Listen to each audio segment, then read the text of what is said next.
Just be my Valentine.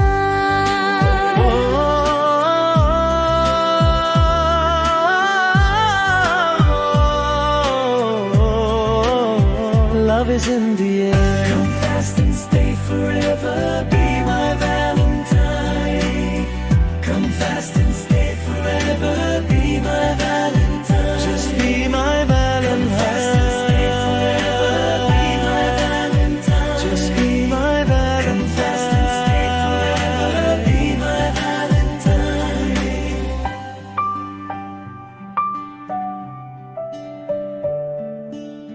Stay close, my Valentine.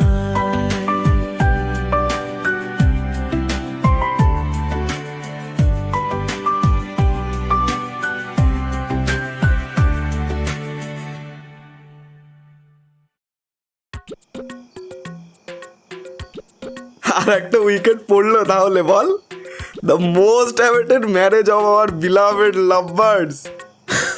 তা যা বলেছিস, এই বিয়েটার জন্য কবে থেকে যে অপেক্ষা করছিলাম। শালা সবার উইকেট পড়ছে এক এক করে, কিন্তু এই জোড়া শালিকের আর পড়ে না। অতঃপর সকলের ধৈর্য আর অপেক্ষা সার্থক করিয়া জোড়া শালিক বিবাহ নামক এক ভয়ঙ্কর প্রলোভনের ফাঁদে পড়িল। তবে যা বল ভাই, সাক্ষ্যটা কিন্তু বিয়ে করেই কেমন যেন আলাদা গোছের হয়ে গেছে কিন্তু। হ্যাঁ দেখেছিস, বউ হয়ে গেলে ছেলেরা পর হয়ে যায় সেটা শুনেছিলাম, কিন্তু এখন সেটা হারে হারেই টের পাচ্ছি জানিস তো। মানে গত 1 ঘন্টা 25 মিনিট 29 সেকেন্ড ধরে দেখছি সাক্ষ্য কেমন যেন বউয়ের কাছে কি সব গুজ গুজ ফুসফুস করেই চলেছে। আশেপাশে আমাদেরকে দেখছেই না, কেমন যেন কুসমিন কালেই দেখেনি। হ্যাঁ ভাই, আমিও তাই দেখছি। বাসর জাগতে এসে এদের এই বিবাহোত্তর প্রেমলাপ মোটেও সুবিধের লাগছে না। বলা যায় না একটু পরে বাসরকেই ফুলসজ্জা ভেবে বসবে হয়তো। এই বলছি, সাক্ষ্য কি তাই কম খেলো নাকি, যাতে স্মুথ ভাবে কাজটা করতে পারে? এই তোদের এই ভাট বকাটা বন্ধ করতো, অসভ্য ছেলেপুলের দল কোথাকার। নিজেরা তো এখনো একটা মেয়েও জোটাতে পারলি না রে, খালি অন্যের পিছনে লাগা, তাই না? এসছে, আমরা হচ্ছে আইবুড়ো কার্তিক, সুপুরুষ, মোস্ট এলিজিবল ব্যাচেলার। তুই এসব কি বুঝবি? হ্যাঁ, স্কুলে গিয়ে ওই দিদিমণিগিরি করিস, ওইসবই ঠিক আছে তোর জন্য। এখানে একদম জ্ঞান দিবি না। আমরা না তোর ওই স্কুলের দাঁত না গজানো ছোট শিশু না, একদম ঠিক আছে। ভারী এলো একেবারে। তুমি কার্তিক না বাবু, মা দুর্গার পায়ের তলায় থাকা সাক্ষাৎ সবুজ রঙা মহিষাসুর, যাকে বিজয়ের দিন মুখে ঠেসে সন্দেশ ঢুকিয়ে দিলে পাক্কা দাঁত কি যেন বাঁদর লাগে। মহিষাসুর সবুজ হয় নাকি? কোথায় দেখলি ভাই? কেন, ফটোসিনথেসিস নাকি? হে ভগবান, থাম তোরা, তোদের ঝগড়ার দাপটে বড় বই তো ঝিমিয়ে গেল। উফ বাবা, সত্যি মানে মাছের বাজার বসিয়ে দিয়েছে যেন। ভাই তোরা চুপ কর, এই দিদিমণিকে এখান থেকে বের কর। কেন জানি মনে হচ্ছে স্কুলে ভর্তি হয়ে গেছি আবার। মৈত্রী গরম চোখ করে তাকায় সামনের দিকে। সীমন্তী বলে, তোদের কি ঘুম পাচ্ছে রে? প্লিজ তোরা আজকের রাতটা ঘুমোস না। আমি রাতটা স্পেশাল করে রাখতে চাই, গানে, গল্পে আর আড্ডায়। খুব একটা তো চান্স হয় না আজকাল একসাথে এভাবে সবার দেখা হওয়ার, তাই না? তাই যেইটুকু সময় আছে একসাথে আগের মতো মেতে উঠতে চাই। এই প্রথমবার বিয়ের কোণে সীমন্তী কথা বলে উঠল। লাল বেনারসিতে সোনার অলংকারে সজ্জিত ছোট্ট লাল টুকটুকে বউয়ের মতোই লাগছে তাকে। কপাল সিঁদুরে মাখামাখি, নাকের ডগায় লালের আভা। সত্যি সে আজ সীমন্তিনী। তার আদুরে আবদার ফেলা যায় না আজ, যতই হোক কোণে সে। প্রীতি প্রশ্ন ছুড়ে দিল সীমন্তীর দিকে। তা বেশ, তো তুইও শুরু কর তাহলে। এই ভালো কথা, বিয়ে করে কেমন অনুভূতি হচ্ছে শুনি। কেমন হবে লাগবে? তোদের সবার মতো আমারও অনেক অপেক্ষার দিন ছিল এটা। এতদিনের এত অপেক্ষার আর পরিকল্পনার ফল মিলল অবশেষে। আজ এতদিনের চলার পথের সঙ্গীকে জীবন সঙ্গী হিসেবে পেয়ে বেশ ভালোই লাগছে। হোয়াট অ্যান অ্যান্সার বৌদি, বাট আমার মোটেও ভালো লাগছে না। তুই আমার বন্ধুকে নিয়ে নিলি, তুই আমার বন্ধুকে নিয়ে গেলি রে, আমার থেকে বন্ধুকে নিয়ে নিলি। দিল টুট গিয়া রে, দিল টুট গিয়া। সাম্য বুকের বাঁ দিকে হাত দিয়ে তীব্র যন্ত্রণার অভিনয় করলো। সকলে হাসছে তার এই অভিনয় প্রতিভা দেখে। সীমন্তী চোখ পাকিয়ে জিজ্ঞেস করলো, আমি কবে থেকে তোর বৌদি হলাম রে? খুব যে লক্ষণ দেওয়ার হচ্ছিস। চাই না লক্ষণ হতে। যে নারী আমার ভাইয়ের সাথে 1 আলোকবর্ষ দূরত্ব এনেছে তার লক্ষণ দেওর হতে আমার বইয়েই গেছে। সাম্য হাতে কাজকলা মুদ্রা দেখালো, সকলে হাসছে। সাম্য ছাড়া কি ওদের সম্পর্কের এই পরিণয় সম্ভব ছিল? শুরুর দিন থেকে ওদের দুজনের মধ্যে প্রেমের অনুঘটক হিসেবে কাজ করা থেকে শুরু করে আজ বিয়ের পিঁড়ি ধরা, সবকিছুতেই ওর নামটা কিন্তু কমন হয়ে উঠে এসেছে। সীমন্তী চোখ বুলিয়ে ঘরের সদস্যগুলোকে একবার করে দেখে নেয়। ঝলমলে আলোর রোশনাই মাখা ঘরের মাঝে উপস্থিত সকলে যখন সাম্যের কথায় থেকে থেকে হেসে উঠছে, ঘরের একটা কোণের চেয়ারে বসে চুপচাপ মাথা নত করে ফোন ঘাটছে তোরসা, যেন এই ঘরে থেকেও সে এখানে নেই। তোরসাকে দেখে সীমন্তীর মুখের হাসি মলিন হয়ে আসে। আজ ওর মতোই তোরসাও এই নবপরিণীতার সুখ পেতে পারত, কিন্তু একটা কিন্তু কাঁটাতারের মতোই দূরত্ব বয়ে আনে। তোরসা আসতে চায়নি বিয়েতে, কাজের বাহানা দেখিয়েছিল নানা রকম, কিন্তু সীমন্তীও নাছোড়বান্দা, সব বন্ধুদেরকে সে একসঙ্গে দেখতে চায়। আজ দেখছেও বটে। সময় পেরিয়ে গেছে অনেকটা। স্কুলের বেঞ্চের সারিতে বসে থাকা সবুজ সাদা ইউনিফর্ম পরিহিতা সেই ছেলে মেয়েগুলো আজ রঙিন ঝলমলে পোশাকে ওর সামনে, হাসি মুখে। শুধু সময়ের বোহমিয়ান স্রোত কিছু পলি জমিয়ে দিয়ে গেছে কোনো কোনো জায়গায়, না হলে সবই তো আগের মতোই আছে। এই সাম্যটাও। শোন না, একটু গান বাজনা না হোক নাকি? হ্যাঁ শোন না, আমি কিন্তু জানি বৌদি কিন্তু আমাদের ভালো গান করে, সো বুঝেছ? গান তো না হয় হলো, কিন্তু বাজনাটা কে বাজাবে শুনি? কে আবার? বৌদি। বিয়ের পর বৌদিরাই তো ভাইদের ব্যান্ড বাজিয়ে এসেছে। কি বলিস বন্ধুরা, ঠিক বলেছি তো? হ্যাঁ হ্যাঁ। সাম্য, খুব খারাপ হচ্ছে কিন্তু। তখন থেকে আমার পেছনে লাগছিস। ভাই সাম্য, আমার বউটাকে ছেড়ে দে প্লিজ। কেন তখন থেকে পেছনে লাগছিস বলতো? বাহ বাহ বাহ বাহ বাহ, হেভি ইমপ্রেসিভ, হাইলি বৌদির কি পাওয়ার মাইরি। দেখেছিস তো আমার আর আমার ভাইয়ের মধ্যে কেমন জমাখিরের সম্পর্কটা যে ছিল, সেই কফিনে কেমন পেরেকটা পুঁতেই দিল। আবারও উঠলো হাসির শোরগোল, তার মাঝে গেয়ে উঠলো সীমন্তী। সোহাগে আদরে বাধা পড়ে আমি ভালো বেশে যাই, স্মৃতির সাগরে ডুবে গিয়ে আমি ভালো বেশে যাই, ভ্রমণের শেষে ফিরে এসো তুমি আগের মতো, কেউ বসে আছে তোমার অপেক্ষায়, আধখানা ভরে আলো রেখা হয়ে ভালোবেসে চাই।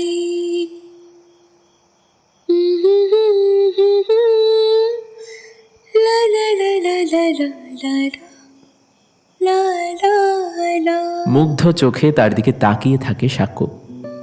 সীমন্তীর গান শুনেই তো প্রথম প্রেমে পড়েছিল সেই মানুষটার। তার গানে আজও সে মশগুল এভাবে। তাদের দুজনের সেই 10 বছরের প্রেম কাহিনী আজ যেন রূপকথার মতো পরিপূর্ণতা লাভ করেছে। দুজনের চোখেই আজ পূর্ণতার ছাপ, তৃপ্তি স্পষ্ট। কিন্তু সেদিকে তাকিয়ে চোখটা কেন ঝাপসা হয়ে আসছে তোরসার? সে কেন আটকাতে পারছে না তার নেমে আসা বাড়িধারাকে? এমন শুভ অনুষ্ঠানে চোখে অশ্রু যে অমঙ্গল বয়ে আনে। নিশ্চুপে পায়ে পায়ে বেরিয়ে আসে ঘর থেকে, দাঁড়ায় বারান্দায়। দমবন্ধ লাগছিল তার এতক্ষণ। খোলা বাতাসে এসে ঝরঝর করে কেঁদে ফেলে সে যতই ভাবে সবটুকু সে ভুলে গিয়েছে, যতই ভাবে কাজের মধ্যে ব্যস্ত হয়ে গিয়েছে, ততই যেন হঠাৎ হঠাৎ করে এক একটা পিন খচখচ করে ওঠে তার বুকের মাঝে। আঘাতটা কি আজও এতই তাজা যে ঘা পড়লেই রক্ত বেরিয়ে আসে? অথচ অন্য একজন কেমন নির্দ্বিধায় তার চোখের সামনেই হেসে খেলে যাচ্ছে। এ কি ভুলে যাওয়া নাকি অভিনয়? একটা মেল বডি স্প্রের সুবাস নাকে লাগতেই তোরসা চোখ খুলে সামনে তাকায়। একটা সাদা রঙের রুমাল নাচছে তার সামনে। একটা সবল হাত তাকে ধরে রেখে পুতুল নাচের মতো ক্রমাগত নাচিয়ে চলেছে। মুছে নে, আটা ময়দার মতো এমন পুরো প্রলেপ একেবারে নষ্ট হয়ে যাবে কিন্তু। তোরসা মুখ ঘুরিয়ে নেয়। কি হলো, নে রুমালটা। উফ, কি অসহ্য রে ছেলেটা। ওখানে সবার মাথা খেয়েও শখ মেটেনি, এখানে আবার এসেছে পার্সোনালি তোরসার মাথা খেতে। কোনো রকমে নাক টেনে ভেজা গলায় উত্তর দেয় তোরসা। আমার আছে। আরে তাও নে না, তোরটা তো ঘামেই ভেজা। উফ, আমি এখানে একটু একা থাকতে এসেছি, তুই চলে যা। শেষের বাক্যটা বোধহয় না উচ্চারণ করলেই চলতো, কিন্তু সাম্য নড়ল না।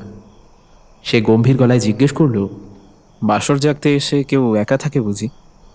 প্রচণ্ড রাগ লাগছে তোরসার। ইচ্ছে করছে ছেলেটাকে মেরে বারান্দা থেকে ঠেলে নিচে ফেলে দেয়। সে পূর্ণ দৃষ্টিতে তাকায় সামনের দিকে। সদ্য ভেজা আঁখি পল্লব তার মুখের লাবণ্য আরও বাড়িয়ে দিয়েছে। আমি কিন্তু সত্যি একটু একা থাকতে এখানে এসেছি। পরিষ্কারভাবে কেটে কেটে কথাগুলো বলে তোরসা। সাম্য থমকে গেছে ততক্ষণে। তার চোখ তোরসার চোখে, তার দৃষ্টি আটকেছে তোরসার ভেজা আঁখি পল্লবে। থমকে গেছে সময়, না ভুল বলা হলো, ঠিক থমকায়নি, বরং পিছিয়ে গেছে যেন এক যুগ আগে। স্কুলের গেটের বাইরে ঝুড়িওয়ালা প্রকাণ্ড বটগাছের তলায় দাঁড়িয়ে সবুজ সাদা চুড়িদার পরা সেই কিশোরী তোরসা, যেন স্টেশনে ওর অপেক্ষায় দাঁড়িয়ে থাকা বিরক্ত তোরসা, যেন গঙ্গার ঘাটে সূর্যাস্ত দেখতে দেখতে ওর কাঁধে মাথা রাখা তোরসা, যেন হাসতে হাসতে গড়িয়ে পড়া সেই চির চেনা তোরসা। সেই দুটো চেনা চোখ, কিন্তু চাহনিটা বড্ড অচেনা। তোরসা কি সত্যি পাল্টে গেছে অনেকটা? সামো চোখ ঘুরিয়ে নেয়। এ এক অদ্ভুত নেশা। মদের নেশা তাও বা কাটানো যায় লেবুর জল খেয়ে, কিন্তু এই একই মানুষের প্রেমে বারবার পড়ার মধ্যে যে এক হাতছানি দেওয়া নেশা কাজ করে, তা বোধহয় ছাড়া যায় না সহজে। বারান্দার রেলিংয়ে দুই হাত দিয়ে খানিকটা ঝুঁকে দাঁড়ায় সে। কেমন আছিস? ভালো। দায়সারা উত্তর দেয় তোরসা, জিজ্ঞেসও করে না অপরজনকে কোনো প্রশ্ন। তার মোটেও খেজুরে আলাপ করার ইচ্ছে নেই সামনের মানুষটার সঙ্গে। বয়ফ্রেন্ড আসতে দিল এখানে? না দেওয়ার কি আছে শুনি? না, এমনি জিজ্ঞেস করছিলাম। তা বিয়ে কবে করছিস? হলে ঠিক খবর পেয়ে যাবি। তাহলে ডাকবি বলছিস, তাই তো? সেটা তো বলিনি।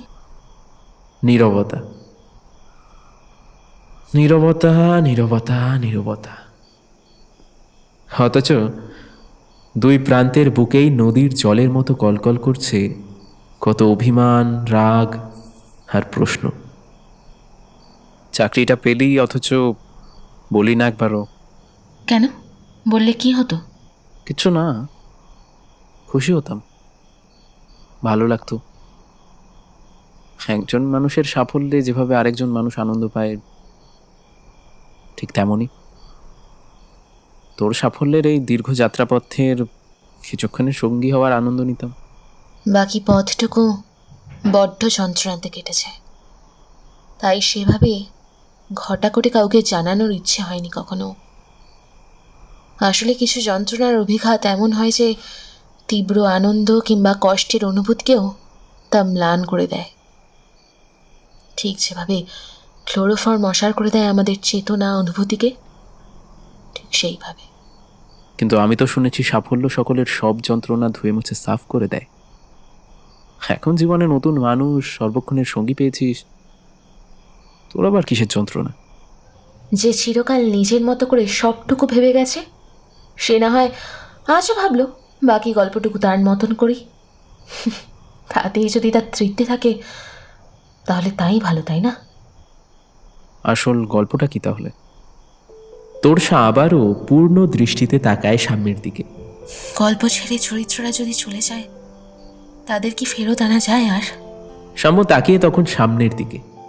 শীতের রাতে কুয়াশা তার শীতল, সম্মোহনী, রহস্যময় মায়াজাল বিস্তার করছে।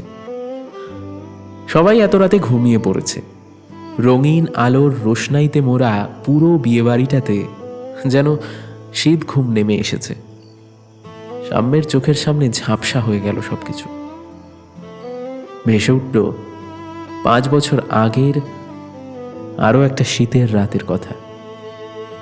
সাম্য, এভাবে চলতে পারে না। তুই এতটা কুল কিভাবে থাকতে পারিস বলতো? আমি সত্যি বুঝতে পারি না তোকে। কোনো সিরিয়াসনেস আছে তোর আমাদের এই সম্পর্কটা নিয়ে? আমি তোকে আগেও বলেছি, I can not continue this. Just leave it please, just leave it. Tosha শান্ত হ। কি বলছিস একবারও ভেবে বলছিস কি তুই? যুগের মাথায় সিদ্ধান্ত নিস না। দেখ দেখ, শান্ত হ, শান্ত হয়ে কথা বল, শান্ত হয়ে কথা বল। কিসের অজুগ? আমি তোকে আগে বলিনি এসব কথা? কতবার বলেছি লাইফ নিয়ে একটু সিরিয়াস হ সাম্য, লাইফ নিয়ে একটু সিরিয়াস হ। কিন্তু তুই কি করেছিস বলতো? দিন রাত্র এই গান, ব্যান্ড, প্রোগ্রাম এইসব নিয়েই পড়ে আছিস। আমি উদয়াস্ত খেতে চলেছি একটা চাকরির জন্য, আর তুই নিজের মতো নিজের দুনিয়াতে মত্ত। আমার কোনো কথায় তুই কান দিস সাম্য? কোনো কথায় তুই কান দিস? আরে আমি যদি আমার প্যাশন ফলো করি তাহলে অসুবিধা কোথায়? আমি তো ইনকাম করছি টাকা। ইনকাম করছি? তোর মতো অত বড়লোক পরিবারের মেয়ে নই আমি। আমার বাবার অঢেল টাকাও নেই। আমাকে প্রতিটা পদে পরিশ্রম করতে হয়েছে জীবনে।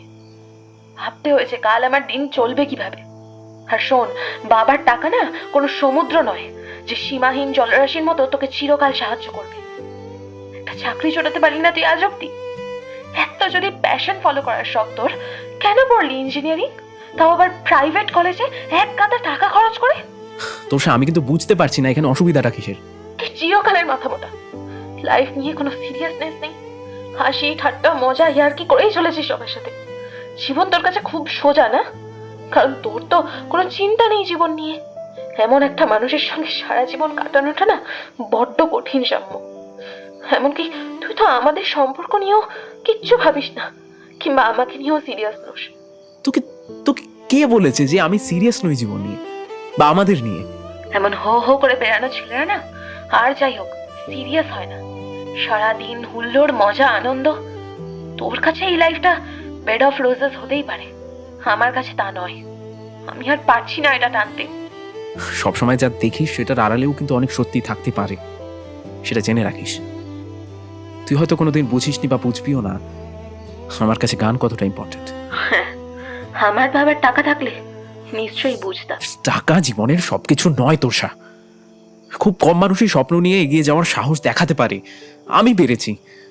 তোকে তোকে কি করে বোঝাই এসব বলতো? থাক, ভগবান আমায় ওইটুকু বুঝবার বোধশক্তি না দিয়ে ভালোই করেছেন।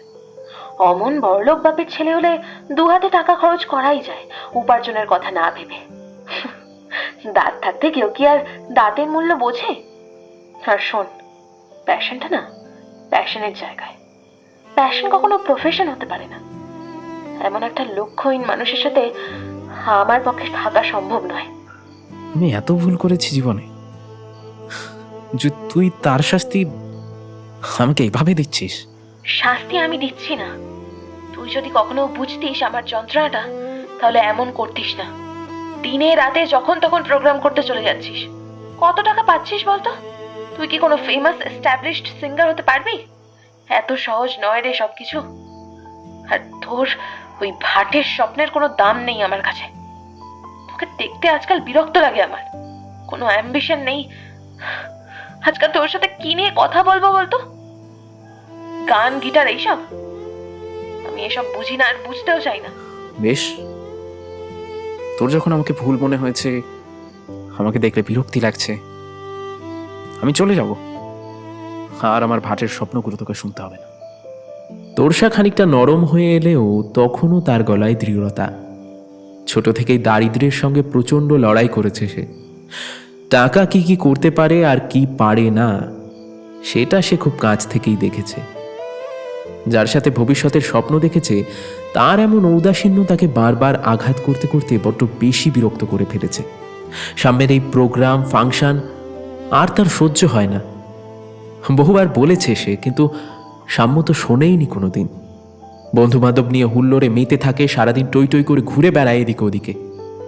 অন্যদিকে তোরসা দিনের পর দিন বইতে মুখ গুজে একটার পর একটা চাকরির পরীক্ষা দিয়ে চলেছে।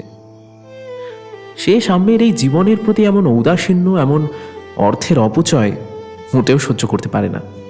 তুই হয়তো ভুল নস, আবার আমিও ভুল নই। আমরা নিজেদের জায়গায় ঠিকই হয়তো, কিন্তু আমাদের সময়, প্রেক্ষাপট সবকিছুই ভুল, কিংবা আমাদের সামাজিক অবস্থান ভিন্ন হওয়ায় তোর সাথে আমার মত মেলে না। আমি অনেক চেষ্টা করেছি নিজেকে বোঝানোর, তবে কেন জানি না তোর মতো ভবঘুরে একজনকে নিয়ে জীবনে আমি এগিয়ে যেতে পারবো না সাম্য। এটা আজকাল মন থেকে মানতে পারছি না আমি। বিশ্বাস কর সাম্য, তোকে আমি সহ্য করতে পারছি না আজকাল।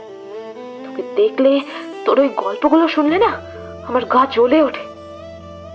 আমি তোকে মেলাতে পারি না আমার সাথে। তাই বলছি, আমার জীবন থেকে চলে যা তুই, আমায় একটু শান্তি দে। তুই যা চাস তাই হবে। আর ডাকেনি কেউ একে অপরকে। 5 বছরে অভিমানের পাহাড় ভেঙে কেউ এগিয়ে আসেনি কারোর কাছে। না তোরসা নিজে ফিরে গিয়েছে সাম্যের কাছে, আর না ভবঘুরে সাম্য তার অভিমান নিয়ে ফিরেছে তোরসার দরজায়। সাম্য, যাকে কিনা আদতে বড্ড চঞ্চল অস্থির লাগে, সে সমুদ্রের সবুজ নীল জলের মতোই গভীর। তার উপরিতলে অজস্র মাতাল ঢেউয়ের আনাগোনায় অনেকেই ভেসে যায়, কিন্তু গভীরে কেউই ডুব দিতে পারে না। তাছাড়া পুরুষের বুকের মাঝে কে কবেই বা ডুব দিতে গিয়েছে? এমন অনুভূতিহীন প্রাণী পৃথিবীতে আর কটাই বা আছে, যাদের চোখের জল ডুমুরের ফুলের মতো, যাদের স্নেহ ভালোবাসার প্রকাশ অন্তঃসলীলা নদীর মতো। তাদের হৃদয়ের গহীনে ডুব দিয়ে কি বা মণিমাণিক্য প্রাপ্তির আশা রাখবে নারী? তোরসাও দেখেছিল সমুদ্রের কিনারে বালির তটের উপর আছড়ে পড়া ফেনিল ঢেউগুলোকে, কিন্তু দেখতে পায়নি সাম্যের হৃদয়ের মাঝে জমাট বাঁধা ভালোবাসার কোষাগারকে। যা কিছু আমাদের চোখের সামনে ঘটে না তা যে সবসময় মিথ্যা কিংবা অসম্ভব হবে তা তো নয়। তবে এই কথাটা তোরসা বোঝেনি। তোরসা চলে গিয়েছিল। সূক্ষ্ম কাজ করা সুদৃশ্য কাচের শোপিসে একটা ছোট্ট আঘাত লাগলেই সেটা যে ঝনঝন করে ভেঙে পড়ে, সেভাবেই ঝুড়ো ঝুড়ো কাজ ছড়িয়ে পড়েছিল দুজনেরই হৃদয়ের মাঝে। একজন রক্তাক্ত হয়ে আঘাত পেয়ে তার অভিব্যক্তি প্রকাশ করেছিল, গুটিয়ে নিয়েছিল নিজের জগতের সমস্ত ঘটনাবলী থেকে। আর একজন নীরবে রক্তক্ষরণ সহ্য করে হাসি মুখে নিজেকে মিশিয়ে দিয়েছিল সকলের মাঝে। কেটে গেছে তারপর অনেকটা সময়। তোরসা রেভিনিউ অফিসার হিসাবে জয়েন করেছে বছর 2 আগে। সে খবরও পেয়েছিল সাম্য, তবে অন্যের মুখে। অথচ এই খবর তারই সবার প্রথমে পাওয়ার কথা ছিল। কিন্তু সময়ের চেয়ে শক্তিশালী তো কিছুই নেই, সেই ঠিক করে দেয় সবার অবস্থান। বন্ধুরা এক এক করে বিয়ে করতে শুরু করে, ভাঙা গড়ার খেলা শুরু হয়। নদীর একুলে যখন পাড় তৈরি হয়, অন্যদিকে পাড় ঝুপ করে ভেঙে পড়ে।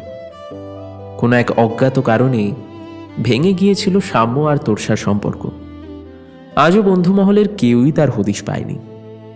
দুপক্ষই একে অপরের প্রতি কোনো অভিযোগ করে না কারোর কাছে। আজও দুপক্ষের চোখেই মেঘ জমে একে অপরের কথা শুনে। বহুক্ষণের নীরবতা ভেঙে প্রশ্ন করে সাম্য, আচ্ছা, সত্যি কি কোনো চরিত্র গল্প ছাড়লে আর ফিরে আসে না? আসে হয়তো, অবস্থান এক থাকে না। সে তো আমিও জানি, অবস্থান আর এক নেই।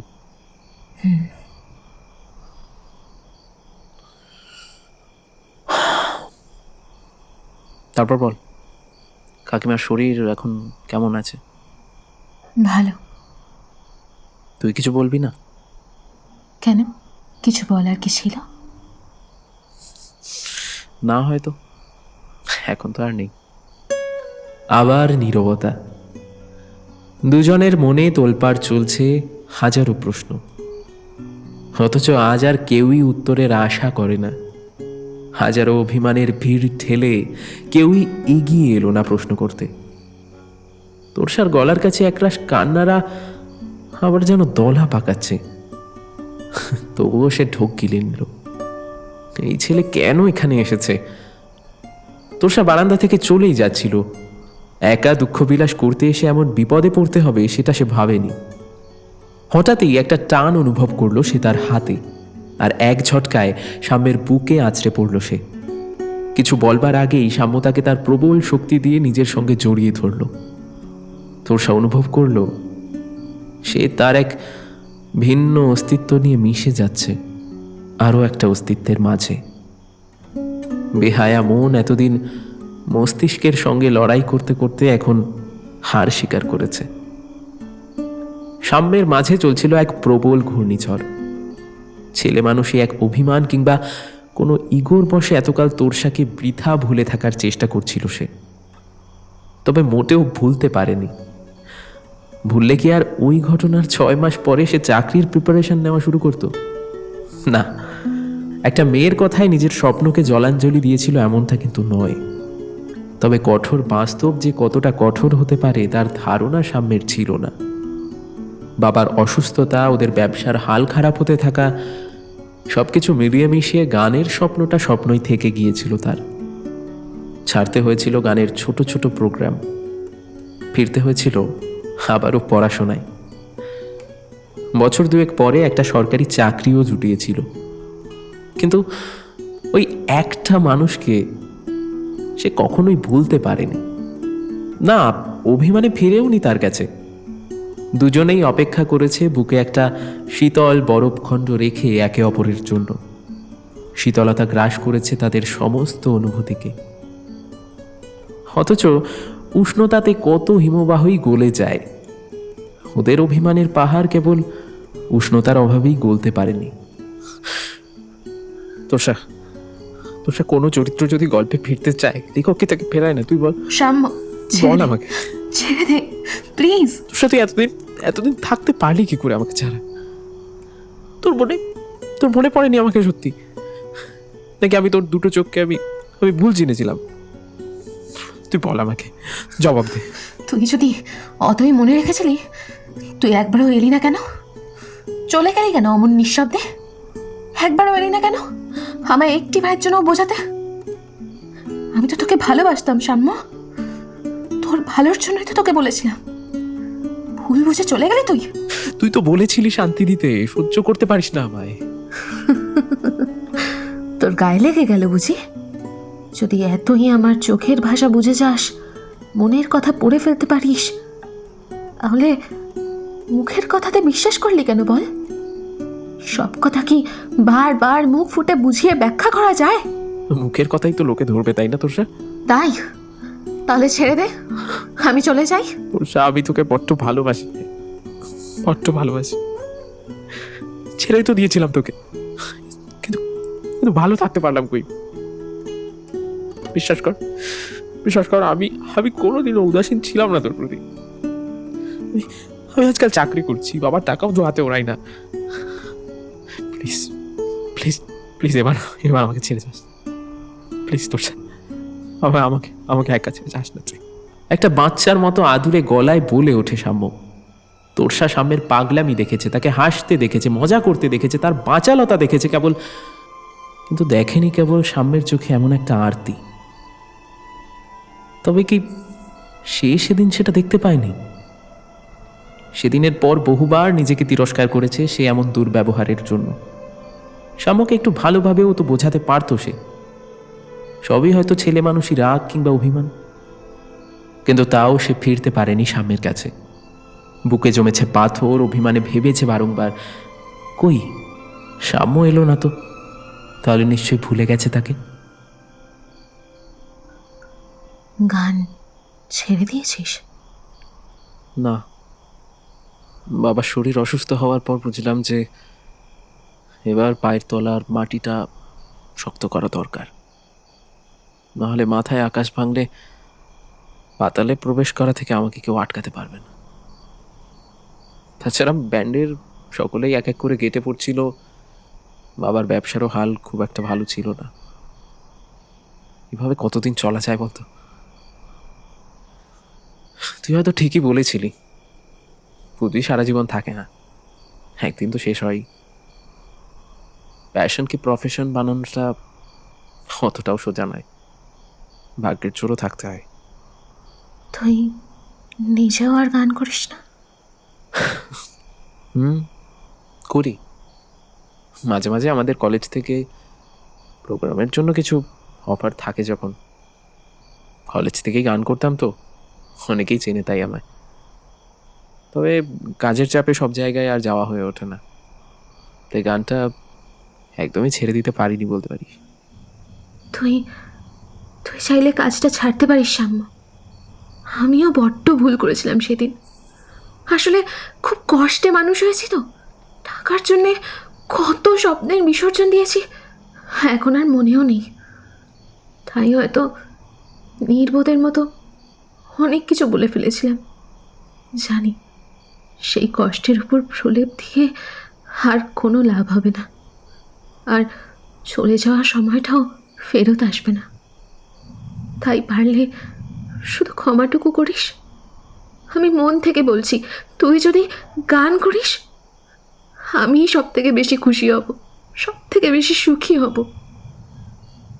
তুই না হয় কাজটা ছেড়ে দে, আবার গান শুরু কর। আমি আমি আর্থিকভাবে সব দিক দিয়ে সাহায্য করব। মনে হয় দুজনের মোটামুটি ঠিকঠাক চলেই যাবে। তাহলে দুজন থাকবো বলছিস? আর একলা করে যাবি না তো আমায়? এই প্রশ্নটা আমার করা উচিত নয় কি? ভাবিনি সেসব। ছেড়ে যাওয়া অনেক সহজ হয়, তবে থেকে যাওয়াটা অনেকটাই কঠিন। এই কথাটা তোকে ছেড়েই বুঝতে পেরেছি। গানের কথা জানি না, তবে তোকে ছাড়তে পারবো না। আপাতত এটুকুই ভেবেছি। এখানে আসার আগেও ভাবতে পারিনি একবারও যে আবারও আমার হারিয়ে যাওয়া এরকম কোনো প্রিয় জিনিস আমি এভাবে ফেরত পেয়ে যাব আবার। আসলে আমরা কেউই হয়তো প্রেডিক্ট করতে পারি না। তোরসা সাম্যের চোখে চোখ রাখে। সাম্য নিজের কপাল ঠেকায় তোরসার কপালে। বললি না তো? আর একলা করে যাবি না তো? সব কথা না বলে বোঝানো যায় না বুদ্ধুরাম। তোরসা একটু মুখ তুলে নিজের ঠোঁট ছোঁয়ায় সাম্যের ঠোঁটে, তারপর আবার নিজেকে তার বুকে মিশিয়ে দেয়, যেন বহুকালের জমতে থাকা বরফগুলো ঝুরঝুর করে ভেঙে পড়ছে বুকের মধ্যে। একটা জলোচ্ছ্বাসের মতো ঢেউ বারবার হৃদয় ধাক্কা দিচ্ছে। এই ঢেউ ভালো লাগার। শুধু কথা বলা হয় না বলে কত সম্পর্ক ভেঙে যায়। একটা বিখ্যাত সিনেমার ডায়লগ ছিল এটা। আজ সেটা হারে হারে অনুভব করতে পারে তোরসা। শুধু কথা বলা হয় না বলে বুকের মাঝে আমরা আমাদের মতো করে কত গল্প সাজিয়ে নিই নিজেদের ভাবনাগুচ্ছ দিয়ে। অথচ মানুষের সম্পর্ক কিন্তু নদীর মতোই সাবলীল। নদীতে জোয়ার এলে সে পলিকে সরিয়ে দিয়ে ফুলে ফেপে নিজের মতো ঠিকই বয়ে চলতে পারে। নদীর একদিকের পাড় যখন গড়ে আরেক দিকে ঝুপ করে ভেঙে যায়। সাক্ষ্য আর সাম্যের মাঝে আলোকবর্ষ সম দূরত্ব সৃষ্টিকারী সীমন্তী পরোক্ষভাবেই সাম্য আর তোরসার মাঝে জমা অভিমান আর আলোকবর্ষের দূরত্বকে ভেঙে ফেলল নিজের অজান্তেই। ঝরে যায় কিছু কথা রয়ে যায়, ভাঙা সময়ের ফাঁকে তোরই নাম জলে যায়। যদি ফিরিস আবার ভেজা বিকেল হয়ে, পাতা ঝরার শেষে ভালোবাসা জেগে রয়, ভালোবাসা জেগে রয়। এখানে এইসব কি হচ্ছে? হ্যাঁ, এটা কি কোনো লীলা করবার জায়গা নাকি? তোরসা নিজেকে ছাড়িয়ে নেয় সাম্যের থেকে। তার মুখ রক্তাভ। এই থামা তোর দিদিমণিগিরি।